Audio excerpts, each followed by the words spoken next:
का दर्पणाचा निघाला ऐक्यबोधू पहिला, मुखभोगी आपुला आपणची.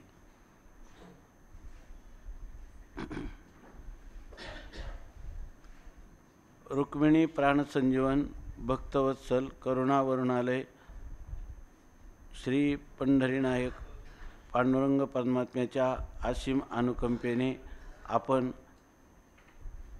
ज्ञानोबरायांनी वर्णन केलेली अनुभवामृतामधील आपली आफूट अद्वैत असणारी स्वरूपस्थिती किंवा प्रातिभ अनुभूती गुरुआज्ञेवरून जे वर्णन केलेले आहे त्या शब्दाचा वेध घेत आपण आपल्यालाही ती स्वरूपस्थिती प्राप्त व्हावी किंवा आपल्या स्वस्वरूपाच्या ठिकाणी आपल्याला स्थिर होता यावं, नित्य निरंतर स्वतःसिद्ध स्वयंप्रकाश असणारी स्थिती ती आपल्याला तिचा उमग व्हावा, अधिगम व्हावा, यासाठी आपण यथाशक्ती यथामती चिंतन करण्याचा, आत्मानुसंधान करण्याचा प्रयत्न करत आहोत. त्यामध्ये आज आपल्या चौथ्या प्रकरणाला आरंभ झालेला आहे आणि त्यामध्ये जो मुख्य विषय आहे तो विषय आहे की आपण श्रीगुरूंना शरण गेला असताना अज्ञानाचा अभाव होतो आणि अज्ञानाचा अभाव झाल्यानंतर अज्ञान सापेक्ष असणाऱ्या वृत्तीज्ञानाचाही अभाव होतो आणि केवळ दृंगमात्र किंवा ज्ञानमात्र अशी स्थिती राहते. ह्या अनुभवामृताचं जे मूळ पद आहे किंवा मूळ प्रतिपाद्य विषय आहे की ज्या ठिकाणी ज्ञान आणि अज्ञान अशा भेदाचं खंडन केलेलं आहे. म्हणजे मूलभूत स्वरूपभूत ज्ञानात ज्ञान, वृत्तीज्ञान आणि अज्ञान किंवा अज्ञान आणि अज्ञानाचं निवर्तक अज्ञान सापेक्ष असणारं वृत्तीज्ञान हा भेद त्या ठिकाणी नाही. म्हणून ज्ञानाज्ञान भेदा जो आहे त्या भेदाचं निराकरण, ज्या ठिकाणी ज्ञान आणि अज्ञान असा कोणताही भेद नाही असं स्वरूपभूत ज्ञान आहे, हा ह्या प्रकरणाचा मुख्य विषय आहे. आणि त्याच्यामध्ये आपण सकाळी प्रथम ओवी पाहिली, आता द्वितीय ओवी हे का दर्पणाचा निघाला ऐक्यबोधू पहिला, मुखभोगी आपुला आपणची. याचा सरळ अर्थ असा आहे की का दर्पणाचा निघाला तरी मुख आपुला ऐक्यबोधू आपणची भोगी.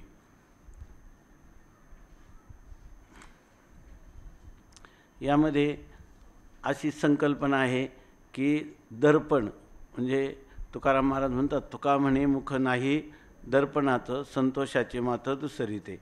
आपण आपल्या समोर जर आरसा घेतला, दर्पण म्हणजे आरसा, तर आपल्याला त्याच्यामध्ये प्रतिबिंब दिसतं आणि त्या प्रतिबिंबाच्या सापेक्ष आपल्या मुखच्या ठिकाणी बिंबत्व हा धर्म येतो. आरसा उपाधीमुळं पहिल्यांदा प्रतिबिंब, ते प्रतिबिंब आपल्याला जरी उलट दिसत असेल, म्हणजे प्रतिबिंब मुख कुठे आहे, ग्रीवास्थ आहे, परंतु आपल्याला ते आरशामध्ये वाटतं, म्हणजे त्याच्या ठिकाणी दर्पणस्तत्व हा एक धर्म दिसतो. नंतर त्याच्या ठिकाणी प्रत्यंग मुखत्व दिसतं. आपलं जर मुख पूर्वेकडं असेल तर आरशामध्ये असणाऱ्या प्रतिबिंबाचं मुख हे पश्चिमेकडं असताना दिसतं. आणि स्वभिन्नत्व, आपल्याहून हे प्रतिबिंब जे आहे ते भिन्न आहे अशा प्रकारचा भास होतो. परंतु हे सगळं होत असेल तरी आपल्याला ही जाणीव असते, काही वाटलं तर लगेच बोला. तर या ठिकाणी आपलं मुख आरशात दिसत असताना प्रत्यंगमुखत्व, स्वभिन्नत्व आणि दर्पणस्तत्व हे तीन प्रकाराने आपल्याला भासतं हे प्रतिबिंब. पण तरीसुद्धा आपल्याला माहीत आहे की ह्या आरसा उपाधी आहे, त्यामुळं अशा प्रकारचा आपल्याला भास होतो. वस्तुतः आपलं मुख कुठं आहे, ग्रीवास्थ मुख मुखाच्याच ठिकाणी आहे, फक्त आरसा उपाधीमुळं त्याला प्रतिबिंबत्व हा धर्म आला आणि तत्सापेक्ष ह्या मुखावर बिंबत्व हा धर्म आला. पण दर्पणाचा निघाला, परंतु तो दर्पण निघाला म्हणजे आरसा बाजूला केला तर पहिला ऐक्यबोधू मुख आपणची आपुला पहिला ऐक्यबोध भोगी अशा प्रकारची स्थिती आहे. तर या ठिकाणी ते जर बाजूला गेलं, आरशाची उपाधी बाजूला केली तर काय होतं, जे प्रतिबिंब होतं तर त्या प्रतिबिंब गेलं, आरसा गेला म्हणजे प्रतिबिंब गेलं. प्रतिबिंब गेलं की तो आरसा उपाधी ज्यावेळेला प्रतिबिंबाला घेऊन जातो त्यावेळेला प्रतिबिंब सापेक्ष आलेला बिंबत्व हाही धर्माला घेऊन जातो. परंतु आपलं मूळ ते मुख आहे ते मुखाच्याच ठिकाणी राहतं. म्हणजे आरशाने दाखवलं नाही तरी मुखाच्याच ठिकाणी असतं. म्हणजे त्या मुखाच्या ऐक्याचा किंवा त्याच्या एकरूपतेचा प्रतिबिंबाने सुद्धा त्या ठिकाणी द्वैत निर्माण केलं नाही, मूळ मुखाशी द्वैत निर्माण केलं नाही. आपण तिथं पाहत असताना सुद्धा काय सांगतो, वाटतं आपल्याला आपण आपलंच मुख, ग्रीवास्तच मुख आरसा उपाधीने पाहत आहोत. याच्यामध्ये आरसा उपाधीमुळे फक्त प्रतिबिंबत्व धर्म आलेला आहे, तत्सापेक्ष मुखावर बिंबत्व धर्म आलेला आहे. पण बिंबत्व आणि प्रतिबिंबत्व हे दोन्ही धर्माने विवर्जित असं आपलं मुखाच्या ठिकाणी विराजमान आहे. असंच आपल्याला दर्पणामध्ये पाहत असतानाही आणि ज्यावेळेला आपण दर्पण बाजूला करतो त्यावेळेलाही आपलं मुखाच्याच ठिकाणी आहे. म्हणजे त्या मुखाच्या ऐक्यबोधाचा कधीच त्या ठिकाणी मुखाच्या ऐक्यबोधामध्ये बिघाड कधीही होत नाही. उपाधी असो किंवा उपाधी नसो तरी मुखाच्याच ठिकाणी आहे असा आपला बोध असतो. तसं त्याला त्यांनी म्हणायचं की त्यावेळेला मुखाच्या एकतेचं कोण पाहत असतं, मुखाच्या एकतेचा भोग मुखच घेत असतं. म्हणजे मुखाने एकपणाने उपाधी वाचून राहणं, बरोबर ना, निरुपाधिक स्वरूपात मुखाने मुखाच्या ठिकाणी ऐक्यभावाने म्हणजे मी एकच आहे या भावाने राहणं हेच त्या मुखाने आपण भोग घेण्यासारखं आहे असं सांगितलं. दर्पणीचे दुसरे भाषे परी ते असे एकची. दर्पणीचे दुसरे भाषे परी ते असे एकची हे सांगतात ह्या ओळीतून. का दर्पणाचा निघाला ऐक्यबोधू पहिला, मुखभोगी आपुला आपणची. आता ठीक आहे ना, यावर टीका करतात. टीका सांगतात शिवकल्याण स्वामी. का दर्पणाचा निघाला ऐक्यबोधू पहिला, मुखभोगी आपला आपणची. का दर्पणाचे निसंबंधे मुखवंता मुखबोधे, ते आभेदूची परिभेदे गिवसिला जाय. या ठिकाणी परिभेदे आहे ना, हे दोन वेगवेगळं करावं, परी आणि भेदे.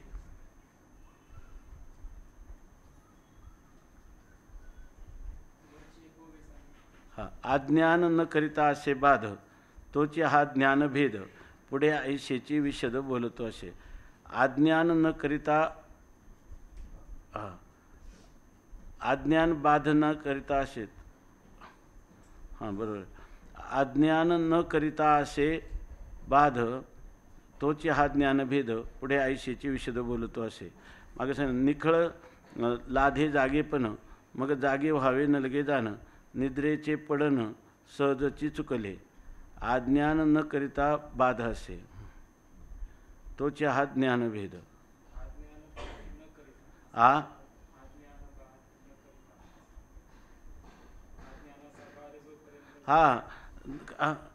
अज्ञान बाध न करिता असे म्हणजे अज्ञानाचा बाध केल्यावरच अज्ञानाचा बाध होतो असं नाही.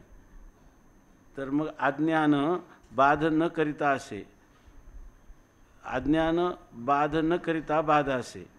अज्ञानाचा बाध केला म्हणजेच अज्ञानाचा बाध होतो असं नाही. आपण सकाळी पाहिलं होतं अज्ञानाची काही नाही सिद्धीच नाही. अज्ञान बाध न करता असे म्हणजे अज्ञानाचा बाध करण्याची गरज नाही. अज्ञानाचा बाध न करता देखील अज्ञान बाधितच आहे. म्हणजे अज्ञान असिद्धच आहे. अज्ञान स्वरूपाच्या ठिकाणी अभावरूप, शून्यरूप, आलिक, तुच्छ अशा स्वरूपाचा आहे. त्यामुळे तोचे हा ज्ञानभेद. जर त्या ठिकाणी जर आपण ह्या अज्ञानाचा ज्ञानाने काय करतो, नाश करतो असं जर म्हटलं तर काय होईल, उलट आपण काय होईल, ज्ञानामध्ये भेद निर्माण केल्यासारखं होईल.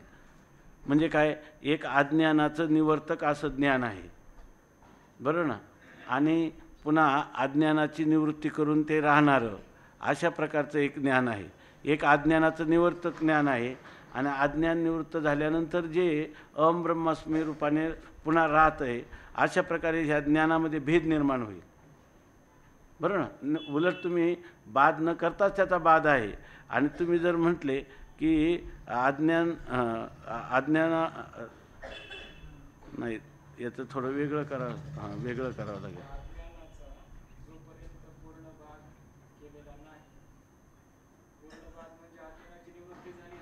हा, अज्ञान बाध न करिता असे, म्हणजे अज्ञानाचा पूर्णपणे बाध न करता जोपर्यंत अज्ञान आहे तोचपर्यंत हा ज्ञानभेद, तोचपर्यंत हा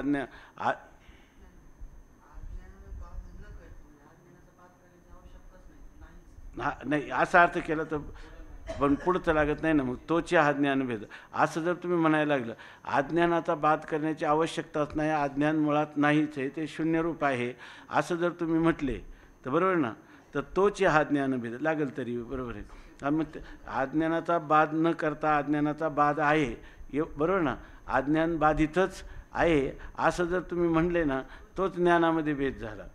म्हणजे अज्ञानाला काही ना काही सत्ता तुम्ही दिली, बात करायलाही अज्ञान नाही असा अज्ञानात शब्दाचा तुम्ही उच्चारण केलं ना, त्यांनीच काय झालं, त्या ज्ञानामध्ये काय झाला, भेद निर्माण झाला. का एक ज्ञान आणि एक ज्याचा बात करण्याची, म्हणजे बात करायचा हे तर नाही, पण अज्ञानाचा बात केला तर बाध आहे, नाही केला तरीही त्याचा बाधच आहे.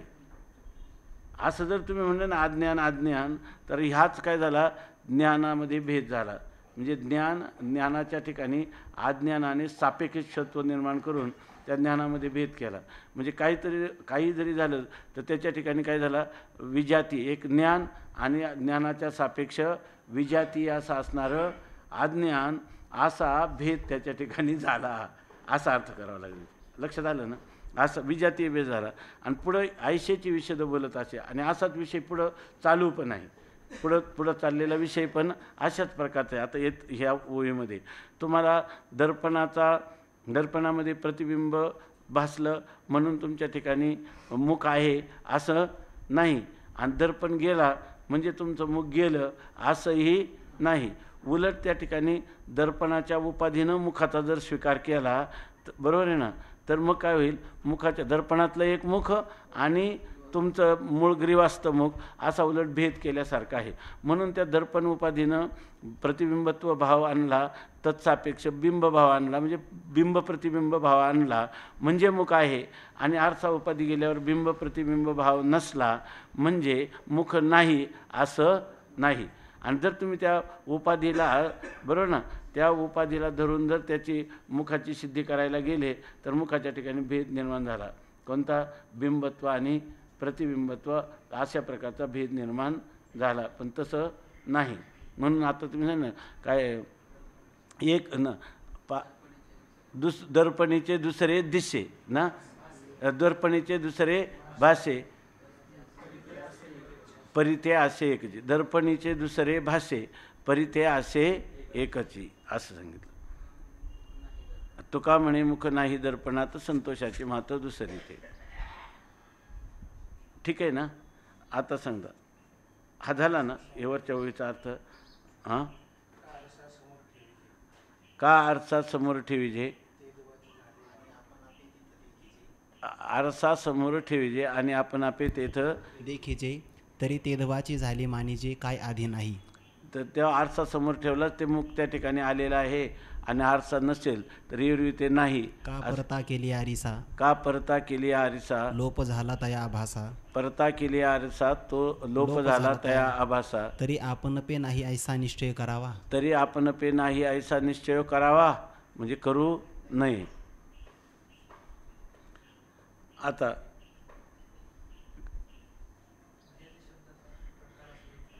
हा प्रकार, भेद म्हणजे प्रकार म्हणायचं, किंवा भेदाला काय अन्योन्याभाव, बरोबर ना.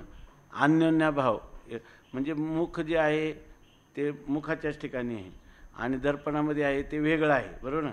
त्याच्या ठिकाणी हे नाही, याच्या ठिकाणी ते नाही. प्रतिबिंब असताना देखील त्या प्रतिबिंबाचा बिंबाशी अभेदच आहे, बरोबर ना. प्रतिबिंबाचा आणि बिंबाचा काय आहे, अभेदच आहे. आणि आरसा जरी नसला तरी मुखाचा मुखाशी काय आहे, अभेदच आहे. कोणत्या उपाधीत पाहिलं तरी अभेदच आहे, आणि उपाधी बाजूला केला तरी अभेदच आहे.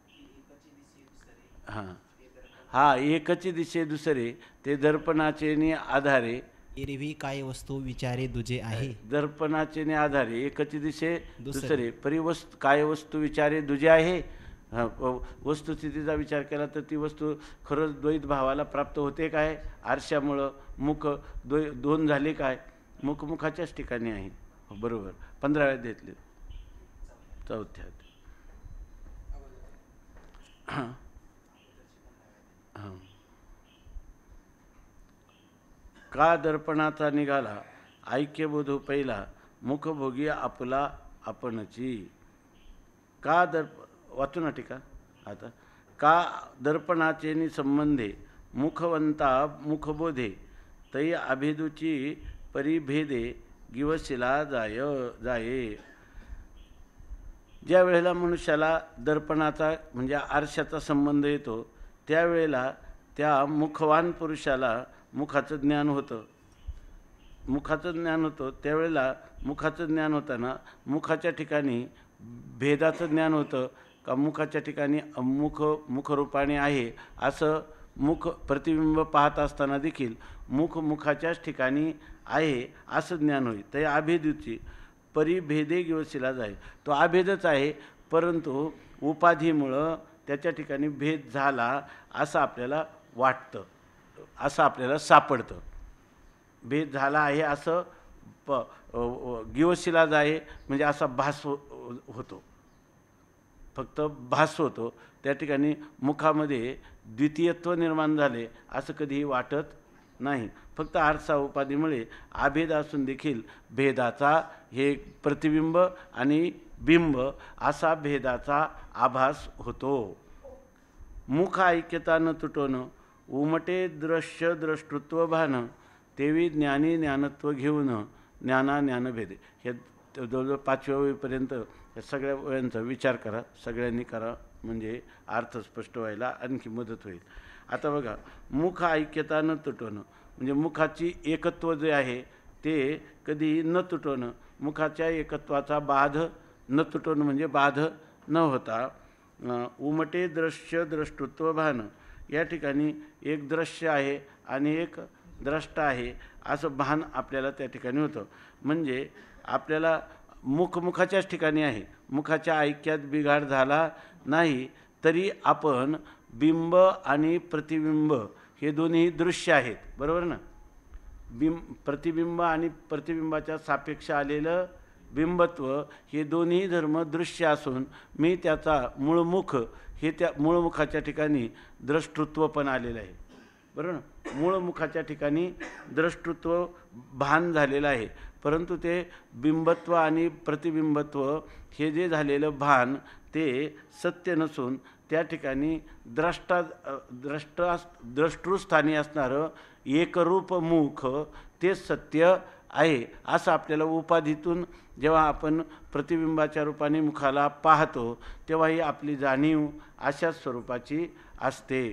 तेवी ज्ञानित्व घेऊन ज्ञानभेद त्याप्रमाणे तेवी ज्ञानी ज्ञानाच्या ठिकाणी ज्ञानत्वाचा जर स्वीकार केला तरच मग ज्ञान आणि अज्ञान असा भेद करता येतो. बरोबर ना. ज्ञानाच्या ठिकाणी जर ज्ञानत्वाचा स्वीकार केला म्हणजे जर मूळमुखाच्या ठिकाणी प्रतिबिंबाचा स्वीकार केला तर प्रतिबिंबाच्या सापेक्ष बिंबत्वाचा स्वीकार करून बिंब आणि प्रतिबिंब असा त्या मूळमुखाच्या ठिकाणी भेद करता येतो.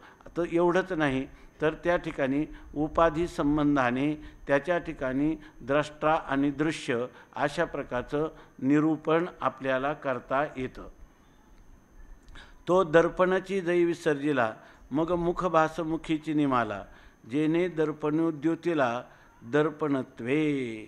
तर ते म्हणतात तो दर्पणाची जै विसर्जिला ज्या वेळेला आपण त्या आरशाचं विसर्जन म्हणजे आरशाचा परित्याग करतो मग त्यावेळेला त्या आरशामध्ये असणारा जो मुखभास आहे आरशामध्ये आपल्याला जो प्रतिबिंब रूपाने मुखाचा भास होतो तो मुखाचा भास कुठं जातो.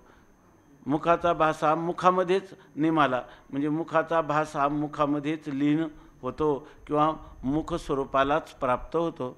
आरसा उपाधी दूर केला की त्याच्यामध्ये मुखाचा जो होणारा आरशामधला भाग म्हणजे प्रतिबिंब ते प्रतिबिंब कुठं जातं मूळ मुखाशीच एकरूप होतं.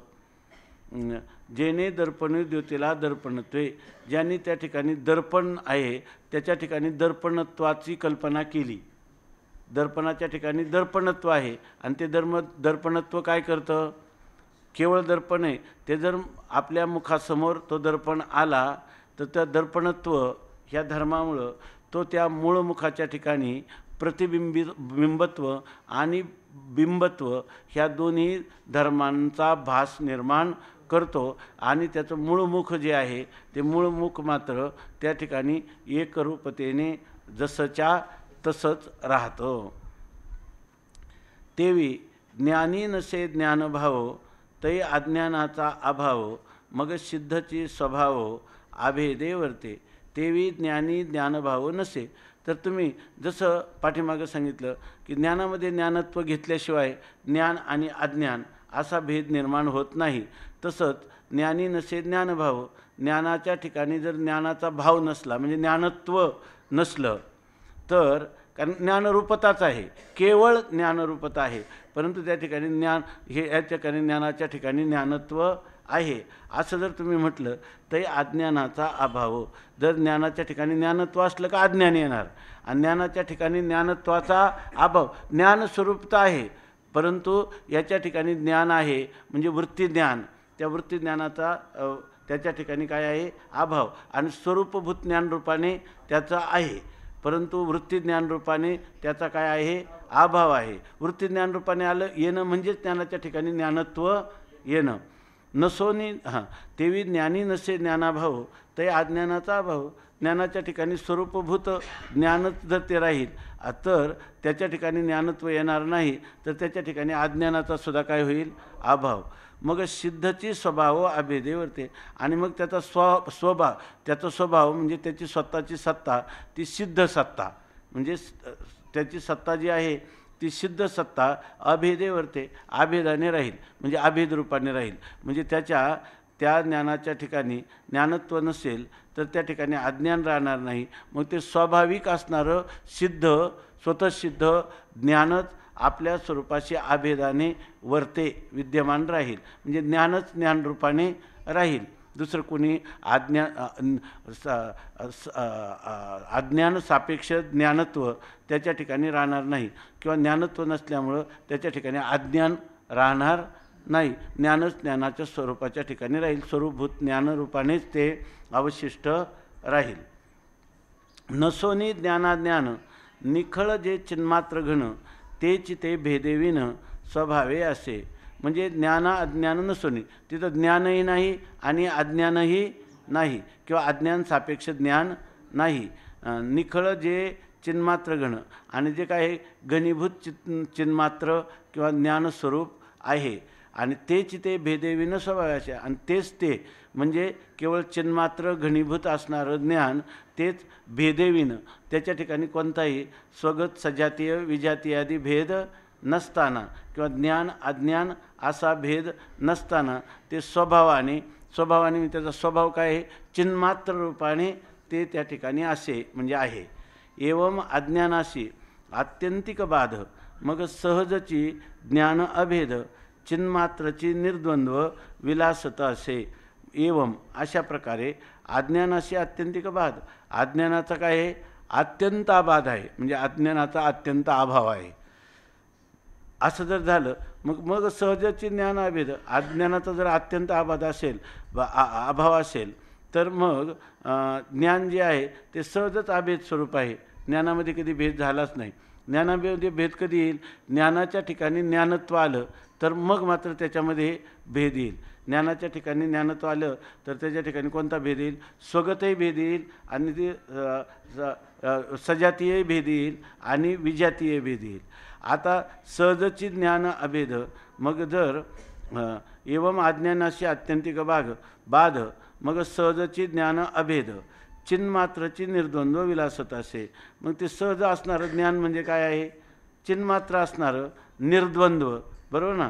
द्वंद्व संबंध रहित, द्वंद्व विवर्जित अशा त्या ज्ञानाचाच विलासत असे, त्याचाच विलास आहे म्हणजे त्याचाच विस्तार आहे म्हणजे त्याचाच मग निरपेक्ष अशा प्रकारची व्यापकता त्याची सिद्ध होते. ठीक आहे ना? दर्पणावलोकने विन मुख प्रत्यय जो आधीची जाण दर्पण त्यागे करून ठसावे तोची.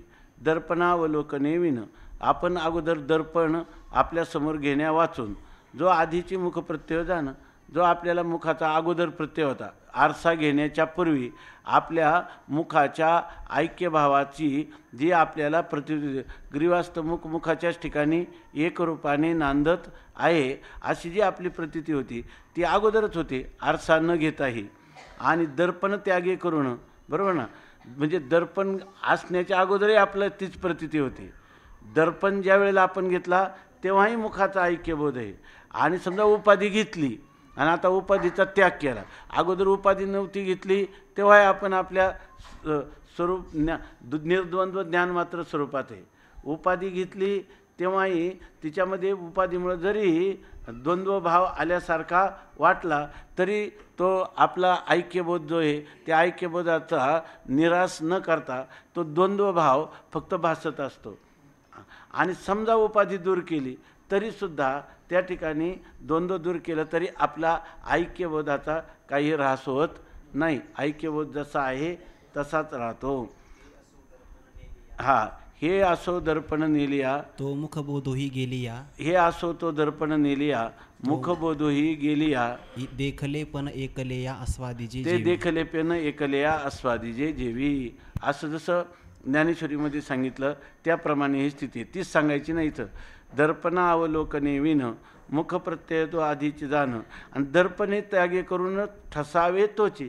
आणि दर्पणाचा त्याग केला तरी मुखाचा ऐक्यबोधच ठसलेला असतो. म्हणजे आपल्या अंतकरणात दृढ रूपाने त्या ठिकाणी प्रतिबिंबित झालेला असतो, दृढ रूपाने ठसावलेला असतो. आरसया आधी जैसे ही पण दर्पणा लोकने विन त्याचं काय माऊली सांगतात. आरसया आधी जैसे देखतेची मुख असे. आरसया आधी जैसे देखतेचे मुख असे. आरसा पाहण्याच्या अगोदर आहे मुख काय असतं, मुखाला पाहतच असतं. तयाचे देखणे तैसे मिळवी द्रष्टे. तयाचे देखणे तैसे मिळवी द्रष्टे. तसं ह्या पुरुषाचं देखणं म्हणजे पाहणं बरोबर ना. ते पाहणं काय करतं, त्याला दृश्य दाखवित नाही, ते द्रष्ट्याची भेट घालून देत असतं बरोबर ना. मध्ये असणारे जे अंतःकरणाचा जो प्रकाशक परिणाम आहे तो विषयाला दाखवित नाही, तो त्याला द्रष्ट्याची भेट घालून देत असतो. ह्या प्रकरणामध्ये एवढ्याच विषयाला प्राधान्य देऊन आलं त्यामुळं या वयांची ओळख इथं व्हायला जशी मदत होते ऐक ना तशी तिथं तितका बारकावा लवकर येत नाही आपल्याला चिंतन करताना. वास्तविक याचं स्पष्टीकरण खरं तिथं आहे, उलट आहे की नाही, याचंही स्पष्टीकरण तिथे आहे. दर्पणावलोकने विन मुख प्रत्यय तो आधीची जाण दर्पण त्यागे करून ठसावे तोची. तेवी मुळीची जे चिन्मात्र खुण तेनेच रूपा आले अज्ञान तोचे आभास उपरमता जाण स्वस्वरूप भोग. आता ही एक ओळी पहा. तेवी मुळीची जे चिन्मात्र खुण, मुळी कसं आहे जे चिन्मात्र आहे आणि तेनेच रूपा आले अज्ञान आणि त्या मूळचं जे असणारं अधिष्ठान स्वरूप असणारं जे चिन्मात्र तत्व बरोबर ना, तेच रूपा आले अज्ञान. तेनेची त्या चिन्मात्रामुळे ह्या ठिकाणी अज्ञान राहिलं. नाहीतर अज्ञान जे आहे ते अज्ञान कशावर राहिलं असतं, कोणत्या आश्रयावर राहिलं असतं. म्हणून ते चिन्मात्र तत्व तेच ह्या अज्ञानाचं अधिष्ठान आहे. म्हणून म्हणतात ह्या अज्ञानाला जे अनिर्वचनीय का होईना स्वरूप प्राप्त झालं ते त्याचं अधिष्ठान जे आहे ते अधिष्ठान चिन्मात्र आहे. म्हणून ह्या जड असणाऱ्या अज्ञानाला काहीतरी सद विलक्षण अनिर्वचनीय अशा प्रकारचं स्वरूप त्या अज्ञानाला प्राप्त झालं किंवा आपल्याला कथन करता आलं. नाही तर हे सुद्धा करता आलं नसतं. निरधिष्ठान भ्रम होत नाही. म्हणून म्हणतात मुळीची जे चिन्मात्र खुण तेनेचे रूपा आले अज्ञान. बघा, आणि तोचे आभास उपरमता जाणं. आणि तो आभास म्हणजे काय, अज्ञान हे आभास रूप आहे बरं ना. कार्यानुमेय असणारं अज्ञान हे आभास रूप आहे आणि तो जर आभासाचा उपरम झाला म्हणजे ते अज्ञानाचा नाश वृत्तीज्ञानाने झाला बरोबर ना, तरच काय होतो स्वस्वरूप भोग. म्हणजे थोडक्यात काय, अज्ञानाच्या बरोबर ना, अज्ञान नाश हे काय आहे, अज्ञान नाशाने उपलक्षित, बरोबर ना? अज्ञान निवृत्तीने उपलक्षित असं जे आपलं स्वस्वरूप आहे, तो त्या अज्ञान नाशाने उपलक्षित असा काय राहतो? स्वस्वरूप भोग, आपल्या स्वस्वरूपाचाच भोग राहतो. अज्ञानाची निवृत्ती झाली की आपल्याला काय होतं? फक्त स्वस्वरूपाचाच भोग होतो. स्वस्वरूपाचा भोग होतो म्हणजे कशाने होतो? द्वितीयत्वाने होतो का? स्वस्वरूपाचा भोग हा द्वैतातलाच स्वस्वरूपाचा भोग होतो का? द्वैतात्मक असा होत नाही. स्वस्वरूपाने असणं ह्या त्या स्वस्वरूपाचा भोग आहे असा त्याचा अर्थ. हां, मुखाभाषेचे आरिसा परता केलिया विरेशा, पाहते पणे विन जैसा पाहता ठाके. पाहते पणे विन जैसा पाहता ठाके. मुखाभाषेचे आरिसा, मुखाचा त्याच्यामध्ये पडलेल्या प्रतिबिंबासहित, बरोबर ना? तर तो आरसा दूर केला तर मुखाभाषेच्या आरसा परता केलिया विरेशा, पाहते पणे. आता त्या ठिकाणी द्रष्ट्या वाचून तो जो द्रष्टा पाहते पणे विन जैसा पाहता ठाके, पाहताच राहतो म्हणजे दृंग मात्र द्रष्टेपणाने राहतो. त्याच्या ठिकाणी दृश्य सापेक्ष दृष्टेपणा नसतो, पण मात्र दृंगमात्र दृष्टेपणा आबाधित असतो, असं त्याचं स्वरूप आहे. ही छान ओवी नाही का? या सगळ्या ओव्या एकत्र केल्या तरी ह्या ओवीचं चिंतन चांगल्या प्रकाराने होतं. जवळजवळ झाल्या असतील ओव्या त्या. हां, एखाद्या अर्धी राहील. आता हा, इथं तोची अभास उपरमता जाणं, अच्या ठिकाणी आ पाहिजे. तिथं तोची आभास उपरम असा असणारा जो आभास आहे त्याचा उपरम झाला म्हणजे त्या आभासाची निवृत्ती झाली तर आपल्याला स्वस्वरूपाचाच भोग अवशिष्ट राहतो.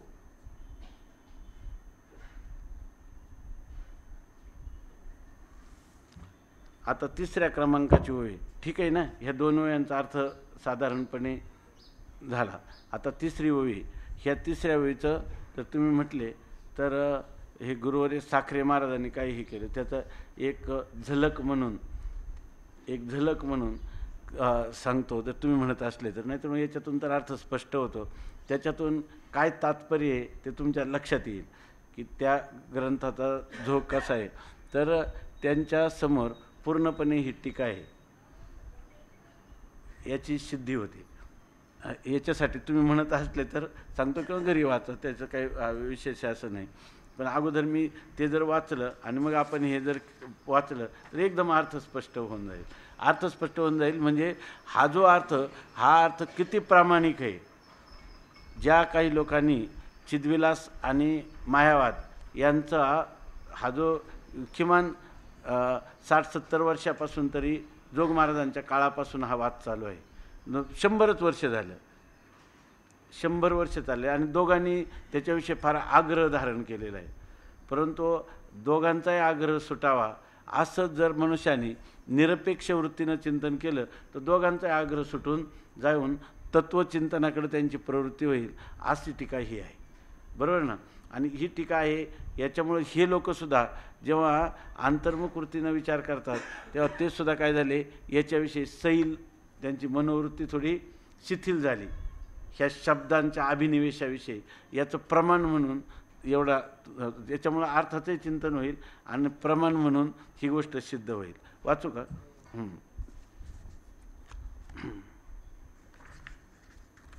तर बघा आता ही तिसरी ओवी, ज्ञान जिया तिया परी जगी आत्मैक्य करी तै सूर्या खोचे सुरी तैसे झाले. आपण जर आता ही टीका जर सरळ सरळ घेतली, कोणतं आधी घ्यायचं तुम्हीच सांगा, तर कोणतं आधी घ्यायचं, याला जर सरळ सरळ घेतली तर अगोदरच लागून जाईल म्हणजे काही नाही, आणि नंतर हे घेतली तरी चालेल. ही अगोदर घेतली तर तेही सरळ सरळच चालून जाईल, असं, कारण दोघांचा भाव वेगळा नाही. ठीक आहे. आता तिसरी ओवी आपण अगोदर हे जे काय अनुवाद केलेले याच्यामधून घेऊ. ज्ञान जिया तिया परी जगी आत्मैक्य करी तै सूर्या खोचे सुरी तैसे झाले.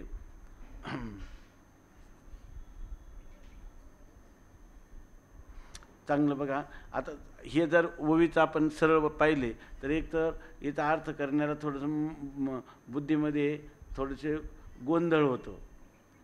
गोंधळ होतो थोडा. आणि जर आपण परंपरेला अनुसरून अर्थ केला तर तो अर्थ योग्य आहे असे पण वाटायला लागतं. तर या ठिकाणी ज्ञान जिया त्या परी, ज्ञान ज्या त्या परीनं जगी आत्मयित्व करी, जगाशी आत्म्याचं ऐक्य करतं. कोणत्याही प्रकाराने ज्ञान काय करतं? ज्ञान म्हणजे काय? आत्मज्ञान असं आपण म्हणतो ना. आत्मज्ञान काय करतं? जीवाची ब्रह्मरूपता सांगतं आणि जगाची ब्रह्मरूपता सांगतं.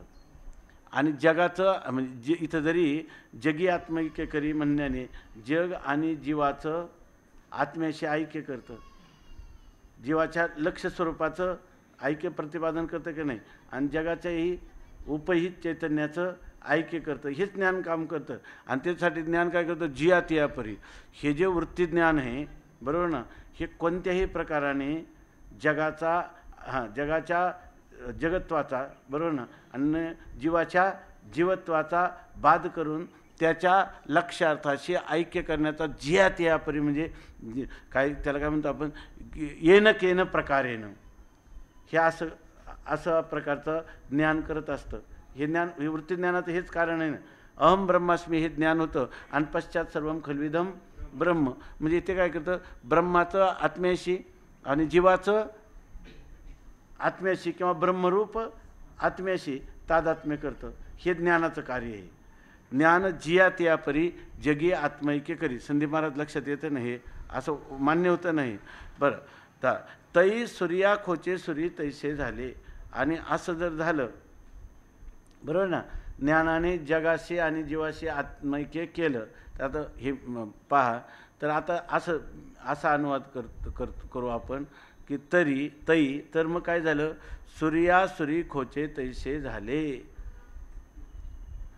आपल्याला हे तर मान्यच आहे का? ज्ञानाचं कार्य काय आहे? जीव ब्रह्मात्मैक्य करणं आणि जगत ब्रह्मैक्य करणं. मावळवीत विश्वाभासू नवल उदयला चंडांशो आद्वय आब्जनी विकासो वंदू आता. तई जो आविद्या राती रुसोनिया गिळी ज्ञाना ज्ञान चांदनिया, जो सुदिनू करी ज्ञानिया स्वबोधाचा, जेने विवळती हे सवळे लावणी आत्मज्ञानाचे डोळे, सांडिती देहांतीचे आविसाळे जीवपक्षी. लिंगदेह कमळाचा पोटी वेचतया चिदभ्रमराचा, बंदी मोक्षोदयाचा उदयला होय. शब्दाचे आसकडी वगैरे पुढचं येते. पण इथपर्यंत सगळं हे ज्ञानाचंच कार्य सांगितलं की नाही. अद्वैत आत्मज्ञानाचंच हे कार्य सांगितलं की ते ज्ञान काय करतं? कोणालाही भिन्न राहू देत नाही, सर्वांना आत्मरूप करून टाकतं. म्हणजे अज्ञानाची निवृत्ती करून सर्वांना आत्मरूप करून टाकतं, हे कार्य आहे ज्ञानाचं. तर इथं माऊली म्हणतात, असं जर तुम्ही म्हणत असाल की काय करतं? ज्ञान हे आत्मा ऐक्य करतं, तर असं म्हणत असाल तर मग काय झालं? सूर्या खोचे सूर्य तैसे झाले. वा, ज्या त्या प्रकाराने ज्ञान आत्मैक्य प्राप्त करता असं तुम्ही जर म्हणत असाल, वा, तुम्ही मोठाच न्याय तुमच्याजवळ आहे. कोणता न्याय आहे? तर काय केलं? सूर्येनं सूर्यला खोचलं. अहो, सूर्य कधी सूर्यनं सूर्यला कापलं. कोणी कापलं सूर्यला? सूर्यनं आपणच आपल्याला कापलं. असं कसं होईल? अहो, हा कर्म करतो विरोध दोष नाही येणार का? स्वस्कंदारोहण नाही काय येणार? माऊली म्हणतात की तसंच झालं. मग आता तुमचं जर ज्ञान हे आत्मैक्य करीत असेल, जीवाचं आणि जगाचं आत्म्याशी एकरूपता करण्यासाठी ज्ञानाची उपयोगिता आहे असं तुम्ही जर म्हणत असाल तर त्याचा अर्थच असा झाला. चांगलं बघा, अर्थच असा झाला की सूर्यनं सूर्यला खोचलं. अहो, हे जग आपल्याहून भिन्न आहे आणि मग त्याचं ऐक्य करायचं. आणि तुका म्हणे कैची किंवा कोठे जीव निराळा. जीव आपल्याहून भिन्न होता आणि मग त्याने ऐक्य केलं. असं ऐक्य आहे का? हे नित्यसिद्ध ऐक्य आहे. नित्यसिद्ध ऐक्य आहे. म्हणजे जीव, जगत आणि ब्रह्म हे मुळातच एक आहे. मूळ ब्रह्म जीवभावाला जगतभावाला आलंच नाही. त्यामुळं जीवभावानी आणि जगतभावानी मूळ ब्रह्मस्वरूपाच्या ठिकाणी भेद निर्माणच केला नाही, तर अभेद निर्माण करण्याचा प्रश्नच कुठं उद्भवतो? आहे की नाही? आणि जर झालं तर मग तुमचं म्हणणं काय झालं? मग जर ब्रह्मरूपच होतं तर मग काय झालं? ब्रह्मरूप असणाऱ्या जीव आणि जगताने, बरोबर ना, काय केलं, ब्रह्मरूप असणाऱ्या जीव आणि जगताशी ऐक्य केलं, सुरीनं सुरीला खोचलं. असंच नाही का होणार, असा एक अर्थ आहे याच्यामध्ये, बरोबर आहे ना. असा अर्थ आहे. मूळ फक्त पदच्या पद्धत घेतली आणि अन्वय केला तर असा अर्थ होईल का नाही त्याचा, असं ज्ञानेश्वर महाराज म्हणू शकतात की नाही. पहिल्या याच्यामध्ये काय झालं, पूर्व पक्ष झाला आणि दुसऱ्यामध्ये काय झाला, उत्तर पक्ष. असं झालं का नाही अर्थ याच्यात.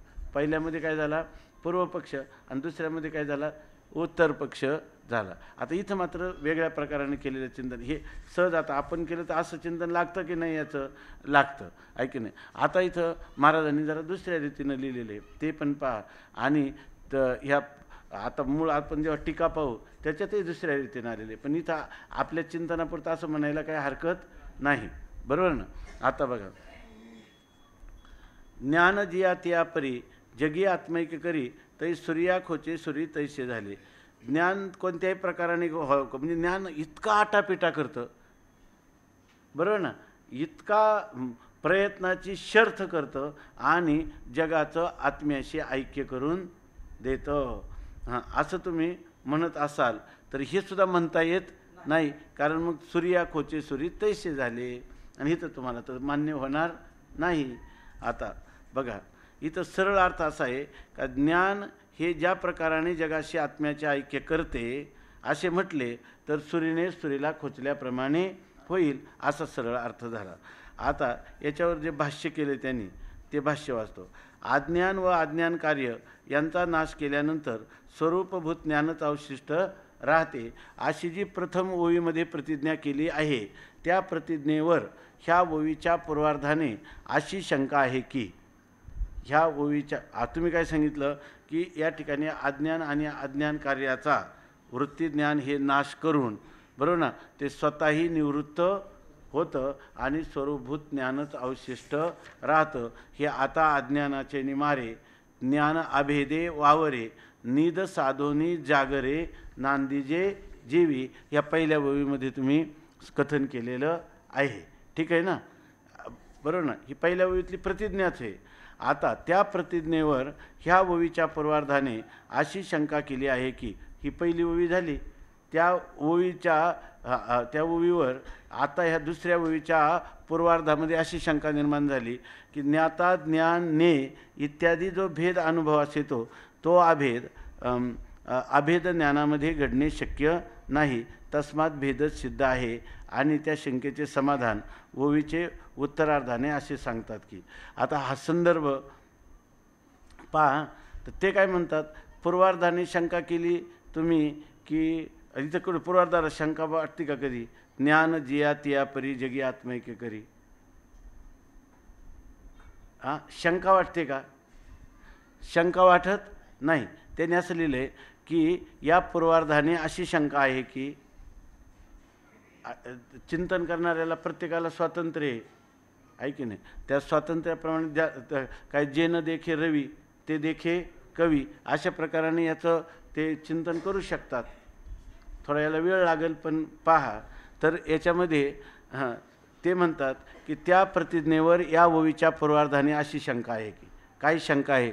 तुम्हाला आली काही शंका बघा, आणि आता वाचलं तरी तुम्हाला वाटते काही शंका, हे पहा की शंका अशी आहे की ज्ञाता ज्ञान आणि ने इत्यादी जो भेद अनुभवास येतो. आता ज्ञान जिया तिया परी जगी आत्मैक्य करी असं जर म्हटलं, बरोबर ना, मग या ठिकाणी तुम्हाला ज्ञान काय करतं, ज्ञेयाशी बरोबर ना, किंवा ज्ञेय पदार्थांचं आत्म्याशी ऐक्य करून देतं, असा सरळ अर्थ झाला की नाही. म्हणजे याचाच अर्थ काय आहे, त्या ठिकाणी ज्ञाता ज्ञान आणि ज्ञेय अशी त्रिपुटी आहे. ज्ञान ज्ञेय अशी अभेद प्राप्त करून देतं, याच्यामध्ये त्रिपुटी प्रत्ययाला आली की नाही तुमच्या, ज्ञाता ज्ञान आणि ज्ञेय अशी त्रिपुटी, हा भेद अनुभवाला येतो की नाही, तर तो अभेद ज्ञानामध्ये घडणे शक्य नाही. अभेद ज्ञान जर असेल तर कसं, मागं तुम्ही काय म्हणले, ते ज्ञान अभेदे वावरे, अभेदाने जर वावरत असेल तर त्या ठिकाणी ज्ञाता ज्ञेय न्याय ही त्रिपुटी येणार नाही. आणि त्रिपुटी जर प्रत्ययाला येत असेल तर ज्ञान अभेदे वावरे ह्या प्रतिज्ञेची काय होईल, हानी होईल, प्रतिज्ञेची काय होईल, हानी होईल. कारण अभेदामध्ये अशा प्रकारचा भेद तर घडणं शक्य नाही. आणि तुम्ही ज्या अर्थी म्हणता की हे जे ज्ञान आहे ते ज्ञान ज्यात या परिजगी आत्मैक्य करी, या ज्ञानामध्ये काय होतं, तस्मात भेदच सिद्ध आहे. अशा प्रकारचा अभेद ज्ञानामध्ये घडणं शक्य नाही. म्हणून या ठिकाणी इथं काय आहे, भेदच सिद्ध आहे. त्रिपुटीचं अभेदामध्ये त्रिपुटी नसते आणि तुम्ही जे विधान केलं ते त्रिपुटीला धरून आहे. त्यामुळे या ठिकाणी अभेदाची तस्मात अभेदाची असिद्धी आहे आणि भेदाची सिद्धी आहे, अशी शंका येईल की नाही. बरं बघा, आणि त्याचे समाधान ओवीच्या उत्तरार्धाने सांगतात. आणि म्हणतात ह्या शंकेचं समाधान कशाने सांगतात, ओवीच्या उत्तरार्धाने सांगतात. जै सूर्या खोचे सुरी तैसे झाले. आता त्याचे समाधान ओवीच्या उत्तरार्धाने असे सांगतात की हे तुझे म्हणणे यथार्थ नाही. तू म्हणतो ना ज्ञाता ज्ञान आणि ने ही त्रिपुटी निर्माण होते आणि भेदाची सिद्धी होते, हे तुझंच म्हणणं बरोबर नाही. कारण ज्ञाता ज्ञान ने हा भेद व्यावहारिक आहे, पारमार्थिक नाही. आम्ही जे हे बोललो ज्ञानाचं, तर हे कोणत्या पातळीवर बोललो, व्यावहारिक पातळीवर बोललो. मूळ स्वरूपभूत ज्ञानात भेद निर्माण होतो. ज्ञान हे स्वरूपभूत ज्ञानामध्ये भेदाची सिद्धी करते, हे आम्हाला सांगायचं नाही. त्या स्वरूपभूत ज्ञानावर ज्ञाता ज्ञान आणि ज्ञेय या त्रिपुटीचा आभास होतो. ही काय आहे, ही आमची संगती आहे, ही आमची संगती आहे. आणि ज्ञान तत्वता अभेदरूप आहे, ही वस्तुस्थिती आहे, ही आमची अनुभूती आहे, बरोबर ना. आणि तुला जे द्वैत प्रतीतीला येतं त्या द्वैताची ही संगती आहे. ज्ञाता ज्ञान ज्ञेय ही त्याची त्रिपुटीची संगती आहे. ज्या वेळेला तुम्हाला व्यवहाराचं स्पष्टीकरण संगती लावायची, त्यावेळेला ही काय आहे, संगती आहे. ही फक्त एक केलेले अध्यारोपाचं स्पष्टीकरण करणारी एक पद्धती आहे, प्रक्रिया आहे, बरोबर ना. अध्यारोपाचं स्पष्टीकरण करणारी एक प्रक्रिया आहे आणि ती मानीव आहे, तिचं ती तत्वतः आहे असं आम्हाला सांगायचं नाही. ते सांगतात ज्ञाता ज्ञानने हा भेद व्यावहारिक आहे का पारमार्थिक आहे. व्यावहारिक आहे, पारमार्थिक नाही. पारमार्थिक अवस्थेमध्ये ज्ञाता ज्ञान ज्ञेय इत्यादी भेदामध्येही ज्ञान अभेदानेच आहे. ज्या वेळेला पारमार्थिक अवस्थेमध्ये ज्ञाता ज्ञान ज्ञेय असा तुम्हाला भेदाचा व्यवहार होतो, तो आभाषिक असतो आणि त्याचं अधिष्ठान ज्ञान ते अभेद रूपाने जो का त्यों अशाच प्रकारचं असतं. तो भेद सत्य जर मानला तर सुरीने सुरीला खोचले असे म्हटल्यासारखे होईल. आणि तो भेद जर आभाषिक नाही, खरा आहे म्हटलं तर सुरीनं सुरीला खोचल्यासारखं होईल. तो भेद सत्य आहे, बरोबर ना. तो भेद जर सत्य आहे आणि तो अभेदाने त्याचा नाश केला, बरोबर ना.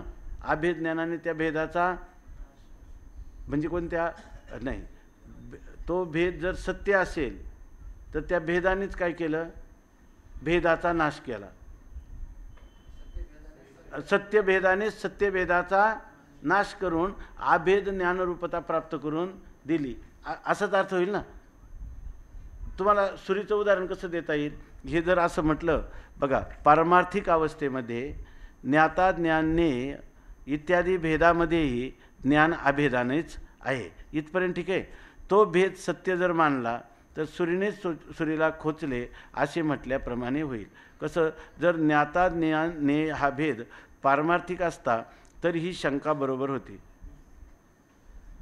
तो काय म्हणतो, जर ज्ञानाने आत्मैक्य केलं, बरोबर ना, आत्मैक्य केलं तर काय झालं, ज्ञाता ज्ञानने हा भेद सिद्ध होतो, बरोबर ना. हा भेद सिद्ध होतो आणि हा भेद जो आहे तो सत्य जर मानला तर सुरीने सुरीला खोचल्यासारखे होईल. कसं, काय स्पष्टीकरण करता येईल. हा भेद जर सत्य मानला तर, बरोबर ना, ज्ञानाने काय केलं, ही सगळी जर ज्ञाता ज्ञान आणि ज्ञेय ही सगळी त्रिपुटी सत्य मानली तर त्यांनी विधान असं केले पुढं. हे म्हणतोय कोण, पूर्वपक्ष म्हणतो. हे काय म्हणतो, पूर्वपक्ष म्हणतो की मग सुरीनं सुरीला खोचल्यासारखं होईल. म्हणजे ज्ञान अभेदे वावरे हे सिद्ध करण्यासाठी त्या त्रिपुटीनेच त्रिपुटीचा नाश केला, त्रिपुटीनेच त्रिपुटीचा नाश केला आणि मग अभेदाची सिद्धी केली, बरोबर आहे का? अभेदाची सिद्धी केली तर त्रिपुटीनं स्वतःचा नाश करून घेतला असं होईल, आणि स्वतःचा नाश करणं शक्य नाही. म्हणून या ठिकाणी समान सत्तेत साधक बाधक व्यवहार होतो, समान सत्तेत साधक बाधक व्यवहार होतो. याच्यासाठी ते त्रिपुटीचे ज्ञाता ज्ञान ज्ञेय ही त्रिपुटी काय मानावी लागेल? आभाषिक मानावी लागेल.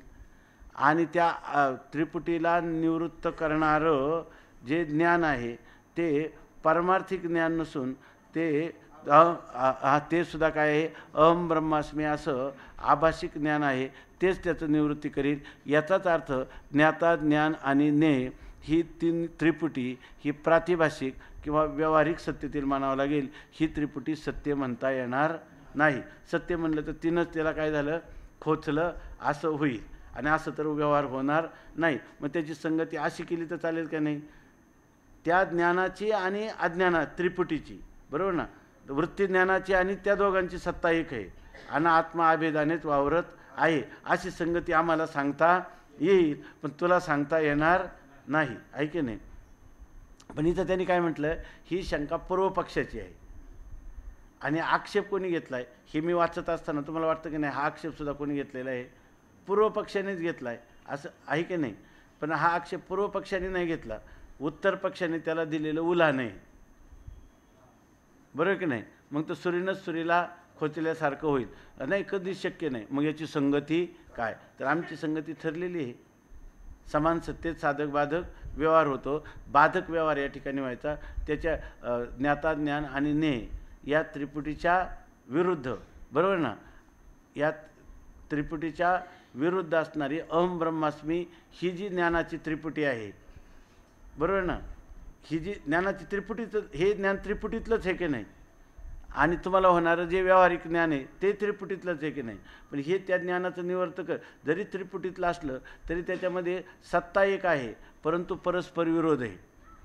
तर बरोबर ना, आपल्या त्याचा नाशक अशा प्रकारचं हे ज्ञान होईल का नाही? अहम ब्रह्मास्मी म्हणजे विपरीत ज्ञानाचं निवर्तक हे यथार्थ ज्ञान होईल की नाही? म्हणून त्या ज्ञानाचे प्रकार आम्ही केले, कोणते? यथार्थ ज्ञान आणि विपरीत ज्ञान.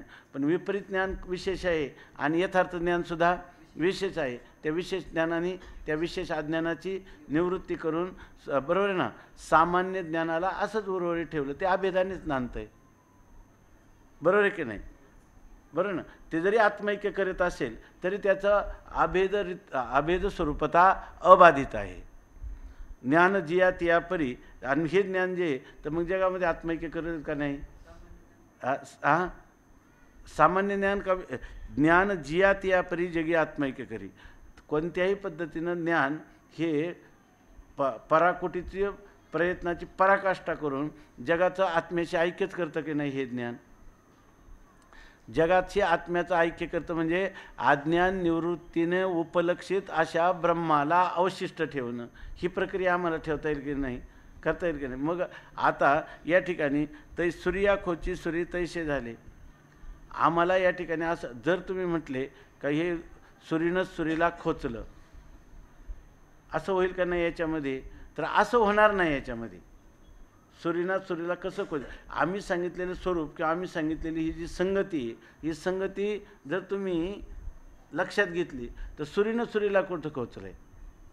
ह्या विशेष ज्ञानाने विशेष अज्ञानाला निवृत्त करून, बरोबर ना, आम्ही जे ज्ञान म्हणतो ते कोणतं ज्ञान आहे? विशेष ज्ञान आहे. आणि आमचं स्वरूपभूत ज्ञान अभेदाने राहीलच की नाही? त्या अभेद ज्ञानाच्या ठिकाणी सूर्यनं सूर्याला खोचणं असा व्यवहार कधी होतच नाही. उलट आम्ही म्हणतो का त्या ज्ञानाच्या ठिकाणी कोणताच व्यवहार झाला नाही, ते अव्यवहार्यता आहे. त्याची अव्यवहार्यता जशीच्या तशी ठेव, संदीप महाराज लक्षात येते का? त्याची अव्यवहार्यता जशीच्या तशी ठेवून आम्ही ही प्रक्रिया सांगितली, असा अर्थ दिसतो इथं. आता पुढं पहा, भेद जर सत्य मानला तर सूर्यने सूर्याला खोचले असे म्हटल्याप्रमाणे होईल. जर ज्ञाता ज्ञान ज्ञेय हा भेद पारमार्थिक असता तर ही शंका बरोबर होती, बरोबर की नाही? त्याला आता दिलेलं उत्तर आहे. परंतु तो व्यावहारिक भेद स्वरूप ज्ञानाच्या ठिकाणी स्वप्नाप्रमाणे कल्पित आहे, म्हणून पारमार्थिक अधिष्ठान ज्ञानाला वास्तविक भेद येत नाही. या ठिकाणी हे रहस्य आहे की पूर्वपक्षी ज्ञान शब्दाचा अर्थ वृत्तीज्ञान असा करून शंका विचारतो. ज्ञान म्हणजे कोणतं करतो तो? वृत्तीज्ञान असं म्हणून शंका करतो. आणि सिद्धांती ब्रह्मज्ञानाचा स्वीकार करून उत्तर देतात. सिद्धांती काय करतात, स्वरूपभूत ज्ञानाला ज्ञान म्हणतात आणि हा काय करतो, वृत्तीज्ञानाला ज्ञान म्हणतो. आणि म्हणून याच्या ठिकाणी ही शंका येते. लक्षात आलं ना? म्हणून हा शंका करतो कुठून, वृत्तीज्ञानावरून. आणि त्याला उत्तर सिद्धांती कोणतं देतात, ब्रह्मरूप ज्ञानावरचं, म्हणजे स्वरूपभूत ज्ञानाने त्याला उत्तर देतात. आम्ही जे अभंग एकता सांगतो ती स्वरूपभूत ज्ञानात सांगतो, बरोबर ना? आणि तुला वाटतं की तुझी जी एकता तुला अपेक्षित आहे ती कोणती आहे, वृत्ती ज्ञानात तुला अपेक्षित आहे. हे तुला आमचं बोलण्याचं रहस्य तुझ्या बुद्धीवर आरूढ झालं नाही, हे तुझं बुद्धिमांद्य आहे. आणि हां, हे वर्म लक्षात ठेवून पुढील ओव्यांचा विचार केला म्हणजे प्रकरण संगती नीट लागेल. कसं, यत्रत्वस्य सर्वम आत्म एवाभूत तत्केन कम पश्येत. ज्या अवस्थेमध्ये सर्व आत्मरूप झालं तेव्हा कोण कोणाला पाहावं, पाण्याला द्वैतच नाही. ठीक आहे ना? आता हे झालं. पुन्हा याच्या पुढं लिहिलं बरं का, बघा. अज्ञान व अज्ञान कार्यनिवृत्तीनंतर कल्पित जीवभाव, ईशभाव आणि जगतभाव नाहीसा होऊन ब्रह्मात्मैक्य बोधाने सर्वत्रच ब्रह्मरूप प्रतीती येते. सर्वम खल्विदम ब्रह्म असा व्यापक बोध होतो. यासच श्री ज्ञानेश्वर महाराज आत्मैक्य म्हणतात. ते ठीक आहे ना? याचं काही स्पष्टीकरण करण्याची गरज नाही. तेव्हा याचंच ज्ञानेश्वर महाराज आत्मैक्य म्हणतात. तेव्हा यच्च यावत पदार्थ आभेद रूपाने आत्मरूपच प्रतीत होतात. अर्थात मूळचीच ब्रह्मात्मैक्य स्थिती अभिव्यक्त होऊन ओतप्रोत परब्रह्मच सर्वत्र व्याप्त आहे अशी व्यापक अनुभूती येते. किंबहुना असे म्हणण्या इतके द्वैत उरत नाही. ही जी स्वरूपभूत ज्ञानाची स्थिती आहे, तर आता अखंड सर्वत्र ब्रह्मानुभूती असं म्हणण्याला सुद्धा त्या ठिकाणी कोणत्याही प्रकारचा अवकाश नाही. एवढं म्हणण्या इतकं सुद्धा द्वैत, सर्व परमात्मा आहे म्हणण्यात सर्व रूपाने दिसणारं द्वैत, हे द्वैत आहे सर्व म्हणण्या इतकं, एवढं सुद्धा त्या ठिकाणी द्वैत उरत नाही. कारण परमात्म्याहून भिन्न असे वेगळे काही निर्माणच झाले नव्हते. वैविध्यपूर्ण नामरूपात्मक विश्वाची, जीवभावाची अज्ञानमूलक प्रतीती नाहीशी होऊन सर्वत्र घनदाट परमात्माच आहे अशी ज्ञानमूलक अन्वयबोधाची प्रतीती येते. हे ज्ञान अभेद कथन करणे हा या प्रकरणाचा प्रतिपाद्य विषय आहे. किती गोड आहे की नाही? याच्यामध्ये ज्ञानाचा अभेदाचं कथन आहे. ज्ञान भेद कथन हा सुद्धा याचा विषय नाही. ज्ञानाचं अभेद करणं हा याचा विषय आहे. आता झालं नाही याच्यामध्ये. आता बघा, हे पूर्वपक्षाची शंका आणि शंकेचा परिहार या रूपाने आपण पाहिलं, बरोबर ना? आता सगळं मी वाचून दाखवलं नाही, लक्षात आलं. आता फक्त ह्या ओव्या पहा म्हणजे आपल्या लक्षात येईल. काय लक्षात येईल? मी जे म्हणतोय लक्षात यायचं ते वेगळंच आहे. ते वेगळंच आहे. म्हणजे ह्या ग्रंथाचा संदर्भ पूर्णपणे त्या ग्रंथात आहे हे सांगायचं. की बा ही टीकेचं जे काही त्याला काय म्हणतो आपण, टीकेचं प्रामाणिकता, टीकेची जी प्रामाणिकता आहे ती अबाधित आहे. आणि ह्या टीकेचा जर माणसांनी संदर्भ घेतला नाही तर मामासाहेब म्हणतात त्याप्रमाणे की एखाद्या बंद पेटीत झाकलेलं धन ते कायम कोणाचाही हातात न आल्यासारखं आहे, कोणाच्या हातात येत नाही. तसं हे अमृतानुभव जर आपण शिवकल्याण स्वामींच्या टीकेतून समजावून घेतला नाही तर तो काय कैलास महाराज तो त्या ह्याच्या संदुकेत काय त्याचं जे काही अमृतानुभवाचं ज्ञानेश्वर महाराजांचं मनोगत ते कायमचंच गुप्त ठेवल्यासारखं होईल, बरोबर ना? गुप्त ठेवल्यासारखं होईल अशा प्रकारची स्थिती. तर ही संदूक इथं सुद्धा उघडलेली आहे. आज हेच सांगायचं याच्यामध्ये. सांगितल्यावर तुम्ही पहा आता त्याला काहीतरी आहे ना. हां, इथं सांग बा, जैसे तैसे ज्ञात. आता वाचू नये. ज्ञान जिया तिया परी जगी आत्मैक्य करी तै सूर्या खोचे सुरी तैसे झाले. जैसे तैसे ज्ञातृत्वपण आसोनी ब्रह्मैक्य बोधू होय जाण. येथे निरसे जरी अज्ञान तरी न्याय ज्ञातृत्व भेदू के. इथं भेदू आणि के हे दोन वेगळे करायचं पदच्छेद. भेदू आणि के.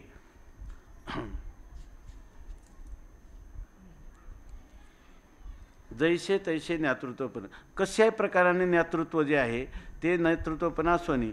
जर ज्ञातृत्वपण आपल्याकडं कोणत्याही रीतीनं झालं, समजा मला ब्रह्मज्ञान झालं तरी म्हणजे ब्रह्माचा ज्ञातृत्व माझ्याकडं आहेच की नाही, कोणत्याही प्रकाराने ज्ञातृत्व आहेच. म्हणजे बाह्य पदार्थाच्या ज्ञानामध्येही ज्ञातृत्व आहे, बरोबर ना. आणि अंतर्मुख वृत्तीनं आत्म्याला विषय केलं तरी ज्ञातृत्व आहेत, कोणत्याही प्रकाराने ज्ञातृत्व आहे. आणि ज्ञातृत्वपण असोनी ब्रह्मात्म असोनी ब्रह्मैक्य बोध होय जाणं. जर या ठिकाणी ब्रह्माच्या ऐक्याचा बोध होतं, म्हणजे ब्रह्माच्या ऐक्याचा बोध होतानाही मला ह्या ब्रह्मात्मैक्य बोध झाला आहे असं ज्ञातृत्व पण जर तिथं राहत असेल, येथे निरसे जरी अज्ञान, बरोबर ना. जर या ठिकाणी जर अज्ञानाचा पूर्णपणे निराश होत असेल तरी ज्ञेय ज्ञातृत्व भेदुके. या ठिकाणी मग ज्ञाता आणि ज्ञेय असा भेदू कसा काय होईल, बरोबर ना. जर अज्ञानाचा निराश झाला तर अज्ञानाचं कार्यच असणारं ज्ञेय आणि ज्ञातृत्व आहे, ते तिथं कसं काय राहणार, अशी शंका होईल की नाही. म्हणून ज्ञान जया तया परी ज्ञेय भोगावणी असे दुरी, आता ज्ञान ज्ञेय भेदू जरी तरी अभेदू कैसा. आता म्हणून ज्ञेय आणि ज्ञाता असा भेद असल्याशिवाय, बरोबर आहे ना, असा भेद जर असेल तर अभेदाची सिद्धी होणार नाही, बरोबर ना. आणि केवळ अभेद रूपात असेल तर ज्ञेय आणि नेतृत्वाचा भेद राहणार नाही. म्हणून ज्ञान जया तया परी, म्हणून ज्ञान कोणते येन केन प्रकारेनं ना, जया तया परी म्हणजे येन केन प्रकाराने ज्ञान जे आहे ते ज्ञेय भोगावणी असे दुरी. ज्ञेय रूपाने त्याचा भोग होणं म्हणजे ज्ञात्याला ज्ञेयाचं ज्ञान होणं, त्यालाच माहिती आहे ना, ज्ञेयाचा भोग होणं. तर याच्याहून ते जे ज्ञान आहे म्हणजे स्वरूभूत ज्ञान आहे ते दूरच आहे. आणि आता ज्ञान ज्ञेय भेदू जरी तरी अभेदू कैसा. आणि म्हणतात ह्याही ज्ञानामध्ये स्वरूभूत ज्ञानामध्ये सुद्धा काय आहे, ज्ञाता ज्ञान ज्ञेय असा भेद आहे. तर मग तो अभेद कसा काय आहे, भेद असेल तिथं अभेद नाही. भेद हा अभेदाचा काय आहे, प्रतिद्वंद्वी, आणि भेदाचा काय आहे, प्रतिद्वंद्वी. जग आत्मा ऐक्यपण येथेही साक्षित्वे वेगळे ज्ञान, एवं हरले जरी अज्ञान तरी ज्ञानपण हाची भेदो. ते म्हणतात जग आत्मा ऐक्यपण, जगाचं आणि आत्म्याचं काय आहे, एकता आहे. आणि जगाच्या आणि आत्म्याच्या एकतेचं ज्ञान कोणाला झालं, आम्हाला झालं, बरोबर ना. म्हणजे आम्ही काय झालो, ज्ञाता झाला, ऐक नाही. येथेही साक्षित्वे वेगळे ज्ञान, म्हणजे या ठिकाणी जगाचं आणि आत्म्याचं जे ऐक्य झालं तिथेही सुद्धा साक्षित्वाने ज्ञान वेगळंच राहिलेलं आहे. म्हणजे जीवाचं ब्रह्माशी ऐक्य किंवा जगाचं ब्रह्माशी ऐक्य ज्ञान जे झालं, बरोबर ना, ह्या ज्ञानाचा स्वरूपभूत ज्ञानाचा याच्याशी सुद्धा कोणताही संबंध आलेला नाही. इथेही साक्षित्वाने ते ज्ञान वेगळंच राहिलेलं आहे. एवं अशा प्रकारे जरी अज्ञान हरले, जर ह्या ज्ञानाने अज्ञान हरलं असतं, कोणत्या स्वरूभूत ज्ञानाने जर त्या अज्ञानाची निवृत्ती केली असती तरी ज्ञानी ज्ञानपण हाची भेदो. तर मग त्या ज्ञानाच्या ठिकाणी काय आलं असतं, ज्ञानपण किंवा ज्ञानत्व आलं असतं, आणि मग हाची भेदो, आणि मग हाच भेद त्या ठिकाणी सिद्ध झाला असता. पण आम्ही स्वरूभूत ज्ञानाने अज्ञान निवृत्त होतं मानले का वृत्ती ज्ञानाने, बरोबर आहे ना. ज्ञाने अभेदे असिजे तरी आत्मा हे कोणी जाणीजे, असो आपणाशीच जाणता दुजे आपणच असे. आता तुम्ही म्हणता ज्ञाने अभेदे असिजे, ज्ञान हे अभेदाने आहे. ज्ञान जर अभेद स्वरूपात असलं तर अभेद स्वरूप ज्ञानाच्या ठिकाणी आत्मा हे कोणी जाणीजे, आत्मा ऐक्य करायचं, ज्ञानाला आत्मा म्हणायचं, असं कसं काय होईल. आणि मग त्या आत्म्याशी जगाचं ऐक्य करायचं, हे कधी होईल. हे जर त्या ठिकाणी ज्ञान जर अभेद स्वरूपाने असलं तर त्याला ज्ञानाचं विषयत्व येणार नाही. म्हणून आत्मा हे कोणी जाणीजे, जर ज्ञान अभेद स्वरूप असेल तर आत्मा आहे हे मी ज्ञान आहे आणि हे जग आहे आणि त्याचं आणि माझं ऐक्य करायचं आहे हे कोणी जाणीजे, कोण जाणील नाही. म्हणजे आत्माच जाणतो. जाणत असाल तर आपणाशीच जाणता दुजे आपणच असे. आपल्याला जर जाणायला लागलं, आपणाशीच जाणता आपण आपल्याला जर जाणायला लागलो तर आपणची दुजी असे.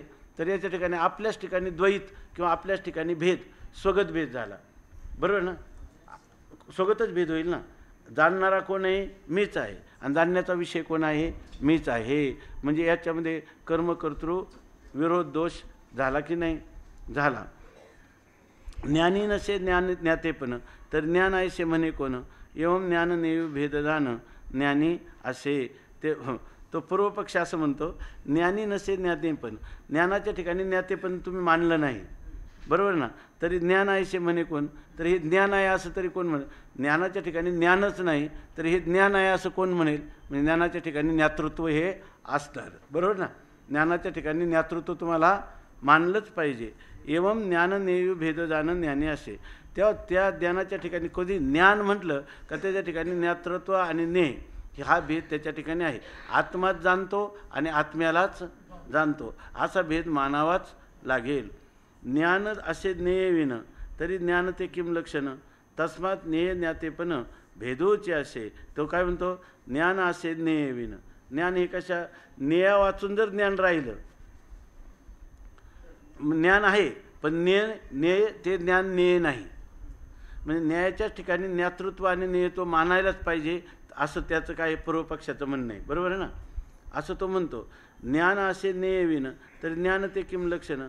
जर ज्ञेयविन जर ते ज्ञान असलं तर त्या ज्ञानाचं स्वरूप काय आहे.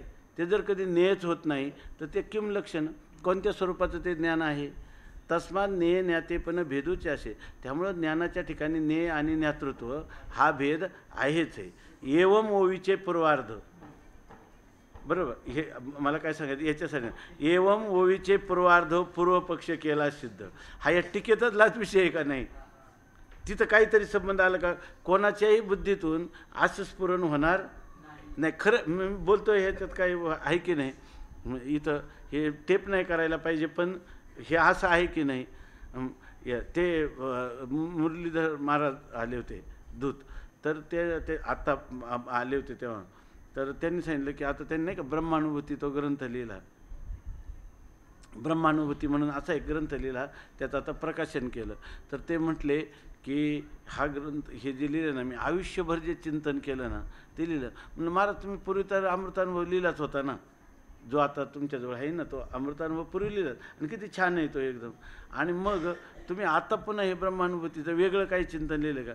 नाही म्हणे आता हे वेगळं लिहिलं आहे. म्हणून मग पहिलं जे चिंतन केलेलं आहे तुम्ही त्याच्यामध्ये आणि याच्यामध्ये भेद आहे का. ते म्हणे हा भेद म्हणणे ते म्हणे त्याच्यामध्ये भेद आहे. म्हणून मग आता पूर्वीच्या केलेल्या लोकांचा बुद्धिभेद नाही का व्हायचा त्याने, आहे का नाही. तर ते म्हटले की मला हे ज्ञानेश्वर महाराजांनी मला ही नजर दिली.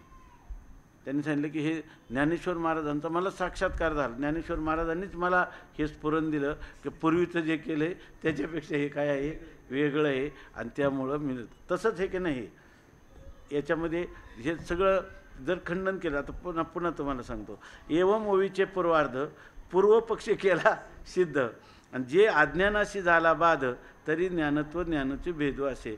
जरी अज्ञानाचा बाध झाला, ज्ञान वृत्तीज्ञानाने जरी अज्ञानाचा बाध केला तरी सुद्धा ज्ञानाच्या ठिकाणी ज्ञानत्व हा भेद राहतोच. हा बोलतोय वृत्तीज्ञान आणि हे बोलतात स्वरूभूत ज्ञान, आहे की नाही. असा पक्ष आहे. ज्ञानी ज्ञानत्व भेदूचे असे ये आशंके निवारण आणि करी उत्तरार्थी करून. ह्या आशंकेचं निवारण उत्तरार्धात नाही काय बरोबर आहे की नाही.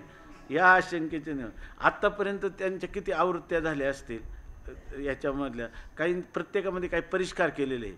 त्याच्यापैकी हे त्यांचा स्वतःचा हा तिसरा अमृतानुभव याच्यामध्ये. तर त्याच्यामध्ये सांगतात ये आशंके निवारण करी उत्तरार्ध. कोणी मनुष्य असावा पण त्यांनी ह्याच भाव्यावर यावं, आहे की नाही. कोणी याच्यावर आलं मग त्याला एखादा माणूस जर चुकत चालला ना आणि जर त्याने अगदी बरोबर विधान केलं तर त्याला काय गुरुजी म्हणतात, देर यू आर ना, आता तुझं अगदी बरोबर आहे.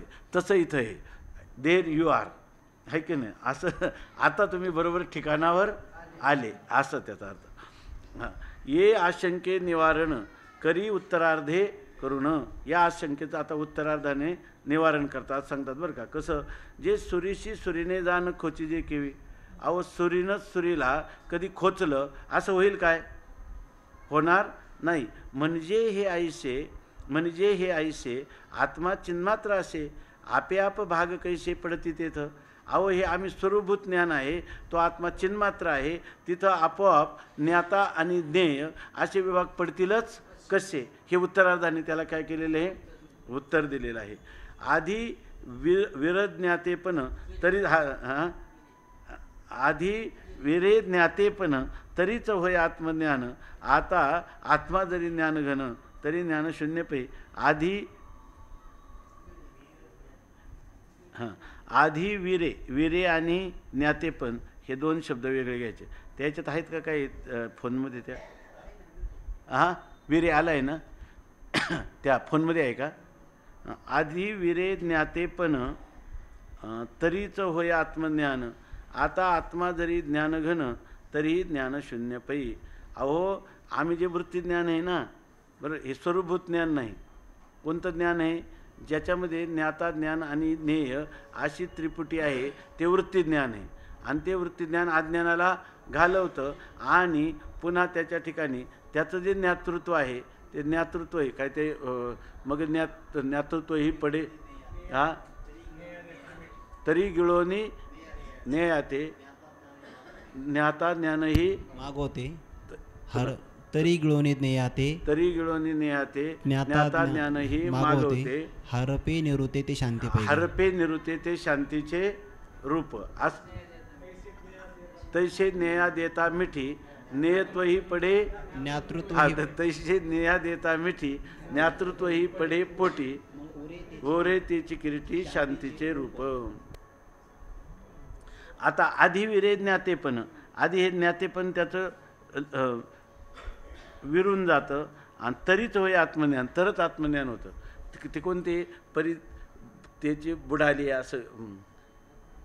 हे अज्ञानाचं ज्ञान हे अज्ञानाला घालवतं, परंतु ते ज्ञान तैसे अज्ञान ज्ञाने नेले आपण पे. तैसे अज्ञान ज्ञाने नेले आणि मग आपणही वस्तू देवनी गेले. ऐसे जाणणे विन उरले जाणते जे, असं त्याचं वर्णन केलेलं आहे. आधी विरे ज्ञातेपण. आधी त्याच्या ठिकाणी असणारं ज्ञातृत्व जे आहे ना, तर ते ज्ञातृत्व आधी जर विरून गेलं म्हणजे ज्ञातृत्व जर त्या ठिकाणी निघून म्हणजे ज्ञातृत्वाचा भाव जर निघून गेला, बाधित झाला, तरीच होय आत्मज्ञान. तरीच आपल्याला हे आत्मज्ञान होतं. आता आत्मा जरी ज्ञानघन तरी ज्ञानशून्य पै. आणि जर त्या ठिकाणी आता जर हे ज्ञातेपण आत्मज्ञान ज्ञातेपण गेल्याशिवाय आत्मज्ञान होत नाही, बरोबर ना. आणि मग जर आत्मा जरी ज्ञानघन, जर तो आत्मा ज्ञानघन आहे, बरोबर ना, आत्मा जरी ज्ञानघन तरी ज्ञानशून्य पै. तर तो आत्मा काय होईल?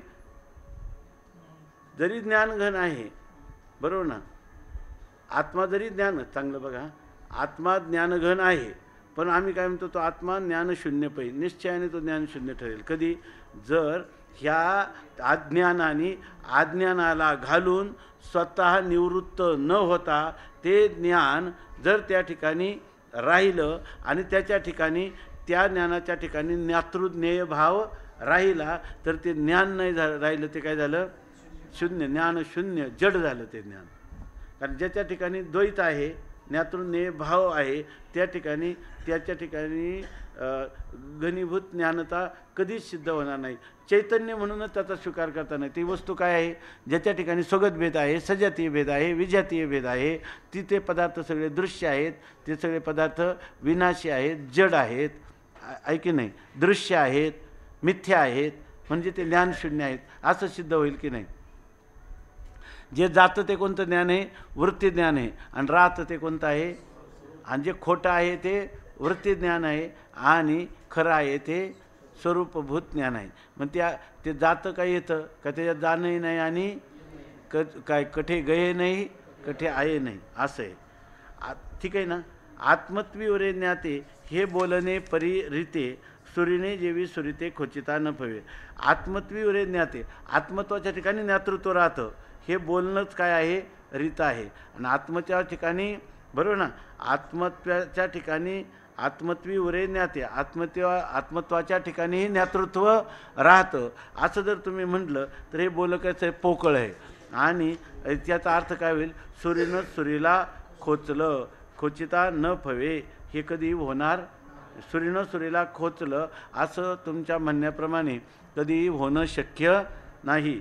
आत्मत्वी आत्मज्ञान हे ज्ञान झाल्याविन एवं येथे जाणणे जाणं घडलेच नाही.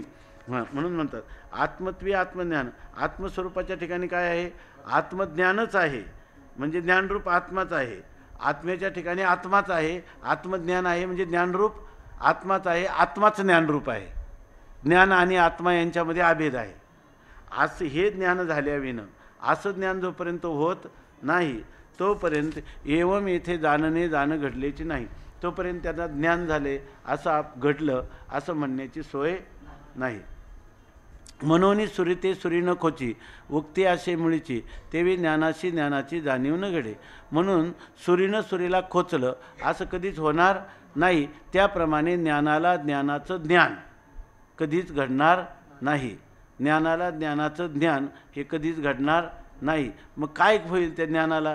ते ज्ञान फक्त अज्ञानाची निवृत्ती करून निवृत्त होईल आणि ते ज्ञान जे आहे ते स्वरूपभूत ज्ञान नाही, ते व्यावहारिक ज्ञान आहे. त्याला आम्ही नाही असं म्हणत नाही. आत्मा ठीक आहे ना एवढं. आत्मा केवळ ज्ञानघन येथे जाणीव निवडे आण हे केवळ वल्गन अनुभवे विन. आत्मा केवळ ज्ञान, आत्मा ज्ञानघन आहे, तिथं जाणीव निवडे आण. तिथं आणखीन एक पुन्हा आत्मेच्याच ठिकाणी पुन्हा जाणीव वेगळी एक असते, म्हणजे त्याच्या ठिकाणी ज्ञातृत्व हा धर्म असतो. हे केवळ वल्गना अनुभव. ज्याला खरा आत्मानुभव आला नाही तो अशा प्रकारची वल्गना म्हणजे पोकळ बडबड किंवा व्यर्थ बडबड करतो. आभावा आले अज्ञान आणि उरे ज्ञातेपण तरी अनुभवाची खुण लादली नाही. अज्ञानाचा अभाव आहे असं म्हणायचं आणि आत्म्याच्या ठिकाणी काय आहे? कारण अज्ञानाचा टेकू घेतल्याशिवाय आत्म्याच्या ठिकाणी ज्ञानत्वाची कल्पनाच करता येत नाही. आणि आता हे तुम्हाला कळलं की अभावा अज्ञान आले, अज्ञानाचा काय झाला? अभाव. आणि अज्ञानाचा अभाव झाल्या आणि तरी आत्म्याच्या ठिकाणी ज्ञातेपण उरलं. याचा अर्थ जर अज्ञानाचा अभाव असेल तर आत्म्याच्या ठिकाणी ज्ञातृत्व नाही, अज्ञान निवृत्तीने उपलक्षित असा आत्मा ज्ञानघन किंवा चिन्मात्र रूपाने राहतो. त्याच्या ठिकाणी ज्ञातेपण जर आहे असं म्हणेल तर त्याला अजून अनुभवामृताची खूण किंवा संकेत खऱ्या अर्थाने प्राप्त झाला नाही. त्याच्यावर अजून अनुभवामृताची कृपा झाली नाही, नाही का? तस्मात अज्ञान निपटून व्हावं तेथे ज्ञातृत्वाचाही अभाव हा धरुणी अभिप्रावो पुढेही बोले. ज्ञानोबा ह्या टीकाकारांची अशी पद्धत आहे, आपल्याला सगळ्या पंक्ती किंवा सगळेच आशय जरी लक्षात आले नाही तरी त्याचा तात्पर्यार्थ बुद्धीवर आरूढ होईल, त्याच्याविषयी निश्चय होईल अशा प्रकारची मांडणी केलेली आहे की नाही? सगळं जरी तुम्हाला लक्षात आलं नाही, कुठं बुद्धी गोंधळल्यासारखी झाली, पण इतक्या 7,000 ओव्या लिहिल्यात की त्याच्यामधून विषय जो आहे तो विषय तुमच्या बुद्धीवर आरूढ झाल्याशिवाय राहणार नाही. अशा प्रकारचं अज्ञान निपटून व्हावं. म्हणून अज्ञान काय आहे? निपटून म्हणजे परिपूर्ण अज्ञान हे मिथ्याचं आहे. ते तर ज्ञान निपटून व्हावं म्हणजे अज्ञानाचा अभावच आहे. निपटून व्हावं म्हणायचं म्हणजे काय आहे? सदसद विलक्षण अनिर्वचनीय अज्ञान हे अधिष्ठान आत्म्याच्या ठिकाणी त्रैकालिक अत्यंताभाव रूपच आहे. याला म्हणायचं निपटून अभाव आहे की नाही? अज्ञान निपटून व्हावं आणि तेथे ज्ञातृत्वाचाही अभाव, त्या ठिकाणी ज्ञातृत्वाचा सुद्धा काय आहे? अभाव आहे. हा धरुणी अभिप्राव पुढेही बोले.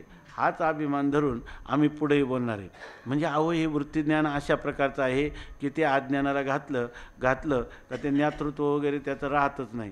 थोडासा स्पुंज असतो अहम ब्रह्मास्मी, पण अज्ञानाचा टेका गेल्यामुळे तो काही थारा धरत नाही, ते आपोआप निघूनच जात असतो आणि स्वरूपभूत ज्ञानालाच अवशिष्ट ठेवीत असतो.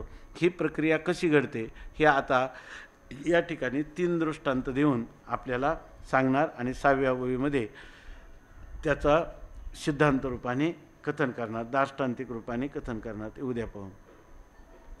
पुंडलिक वरदा हरी विठ्ठल श्री ज्ञानदेव तुकाराम ज्ञानेश्वर महाराज की जय. आपल्याला एवढाच विषय होता की यामध्ये हे पूर्वार्ध उत्तरार्ध याने हे केलं तर हा संदर्भ असलाच पाहिजे की नाही समोर. एकदम स्वबुद्धीतून अशा प्रकारे येणार नाही. मी जसा आधी अर्थ सांगितला तुम्हाला तो मान्य झाला की नाही, तसाच काहीतरी अर्थ निघायला पाहिजे. बरं तो अर्थ काय आपला विरोधी जातो का? असं कशाला कोण डोकं चालू? पण हे टीकेमध्ये आहे की नाही?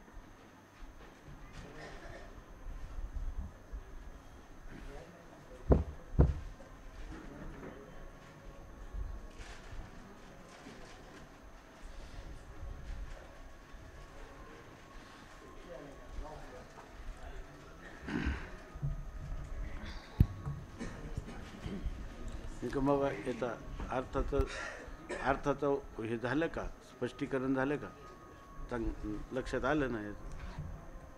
हे काय आपल्याला उगीच हे धरून सांगायचं नाही का बा हे उलट होणं पण चांगलंच आहे. त्याच्यामध्ये काही याचे टीका टिप्पणी किंवा अनुवाद हा भाव नाही त्याच्यात. आपल्यालाही ह्या ग्रंथाचं प्रामाण्य अधिक वाटावं एवढ्यासाठी सांगितलं.